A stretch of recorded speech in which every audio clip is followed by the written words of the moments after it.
Shalom Bapak Ibu, sahabat Galilea yang diberkati oleh Tuhan Yesus. Apa kabar di hari ini? Saya berharap, saya juga berdoa seluruh sahabat Galilea dimanapun berada dalam keadaan yang baik-baik saja. Amin. Mari kita siapkan diri sebelum kita beraktivitas di hari ini. Kita mau semakin bersemangat di dalam Tuhan. Amin.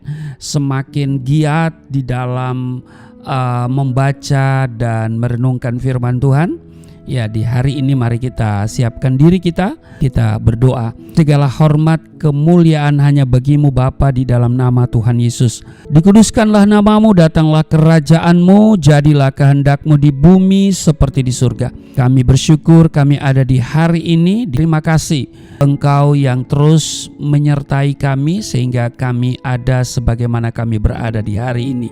Terima kasih untuk penyertaan, perlindungan Tuhan, penjagaan Tuhan di sepanjang malam dalam istirahat tidur kami.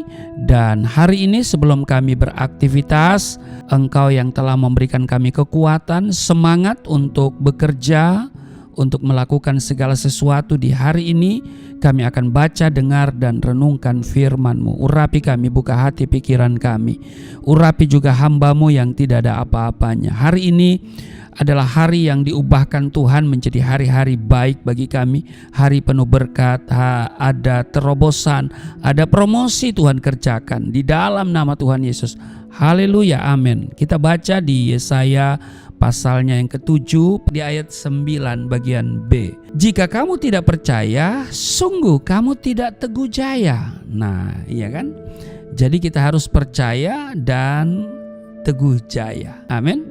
Bapak Ibu, sahabat Galilea yang diberkati oleh Tuhan Yesus, masih banyak orang Kristen berpikir bahwa hidup seorang pengikut Kristus adalah hidup yang terbebas dari masalah. Namun dengar baik, Alkitab tidak pernah menjanjikan hal yang demikian. Semua manusia yang hidup di planet yang bernama bumi ini atau di bawah kolong langit di atas bumi ini, tidak satu pun yang terluput dari yang namanya masalah. Ayub pasal 7 ayat 1, bukankah manusia harus bergumul di bumi dan hari-harinya seperti hari-hari orang upahan? Dengan kata lain, semua orang pasti menghadapi dan mengalami yang namanya masalah. Namun perhatikan apa yang dikatakan oleh pemazmur. Kemalangan orang benar banyak, tetapi Tuhan melepaskan dia dari semuanya itu. Mazmur 34 ayatnya yang ke-20. Di ayat 22, dan kemalangan akan mematikan orang fasik, dan siapa yang membenci orang benar akan menanggung hukuman. Dari ayat ini ya kita lihat bahwa orang percaya tidak perlu kecut dan tawar hati karena ada Tuhan yang selalu berpihak atau berada di pihak dia. Seberat apapun masalah yang engkau hadapi, jika engkau seorang percaya, engkau akan tetap teguh jaya. Asalkan kita tetap hidup dalam kebenaran, percaya kepada Tuhan, dan mengandalkan Dia dalam segala hal. Teguh jaya bisa diartikan berkemenangan dan tidak tergoyahkan di segala keadaan. Nah, seringkali kita berpikir bahwa kita bisa kuat kalau situasi yang ada sangat mendukung. Bagaimana jika situasi yang terjadi sangat bertolak belakang? Hidup orang percaya, saya mau katakan, tidaklah ditentukan oleh situasi dan kondisi di sekitar kita. Meskipun situasi tidak memungkinkan dan sungguh teramat berat, orang percaya akan tetap teguh jaya asalkan ia tetap melekat kepada Tuhan. Amin. Karena apa? Karena ada Roh Kudus yang senantiasa memberi kekuatan. Ada tangan Tuhan yang selalu siap untuk menopang. Sehingga seperti pemazmur katakan, apabila ia jatuh, itu orang benar, saudara saya, tidaklah sampai tergeletak sebab Tuhan menopang tangannya. Itu tercatat di Mazmur 37 ayat 24. Karena itu Bapak Ibu, sahabat Galilea yang diberkati oleh Tuhan Yesus, tidak ada alasan bagi kita untuk tidak mengucap syukur dan bersuka cita di segala keadaan.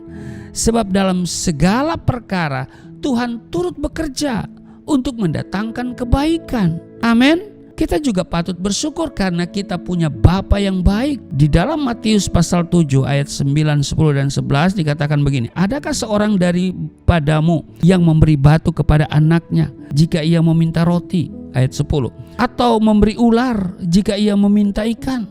Ayat 11. Jadi jika kamu yang jahat tahu memberi pemberian yang baik kepada anak-anakmu, apalagi Bapamu yang di surga, ia akan memberikan yang baik kepada mereka yang meminta kepadanya. Itu tercatat di Matius pasal 7 ayat 9, 10 dan 11. Kita seringkali merasa tidak kuat menghadapi masalah karena kita terlampau banyak memikirkan hal-hal yang negatif. Ini masalahnya. Karena itu mari kita buang segala pikiran-pikiran negatif yang hanya mendatangkan ketakutan, kekhawatiran, galau. Ketika pikiran-pikiran kita penuh dengan hal yang negatif, kita kehilangan damai sejahtera, kita kehilangan sukacita. Karena itu sekali lagi saya mau tekankan ya, apapun situasi, kondisi yang ada di sekitarmu, kita tetap bersukacita. Bukan karena situasi, kita bersukacita karena Allah berpihak kepada kita. Ya, kita bersukacita karena kita tahu ya surga milik kita. Karena nama kita tercatat di surga, maka penghuni surga akan menolong kita. Elemen-elemen surga akan menolong kita. Jadi selalu ada kemenangan di pihak orang benar. Kenapa? Karena Tuhan selalu campur tangan. Amin. Tuhan Yesus memberkati. Mari kita berdoa. Terima kasih untuk hari ini. Engkau selalu ada bersama kami dalam segala musim kehidupan kami. Karena itu kami mau percaya dan teguh jaya. Kami tidak pernah ragu, tidak pernah takut, karena kami memiliki Allah yang luar biasa, Allah yang dahsyat di dalam nama Yesus Kristus. Berkati seluruh sahabat Galilea. Dalam keadaan apapun, mereka yang sakit Tuhan jamah, sembuhkan, pulihkan.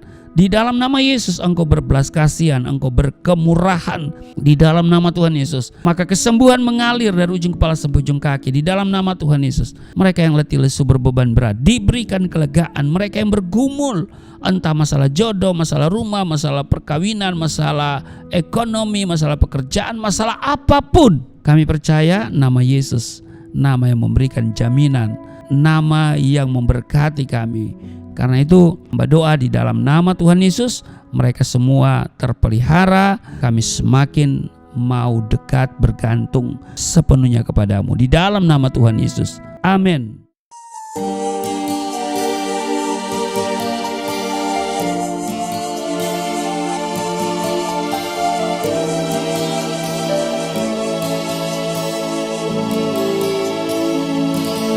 Bapa kami yang di surga,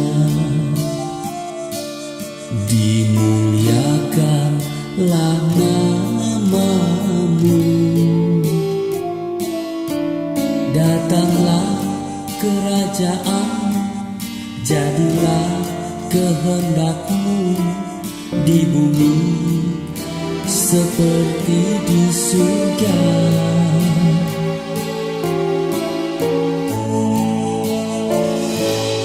Berikanlah kepada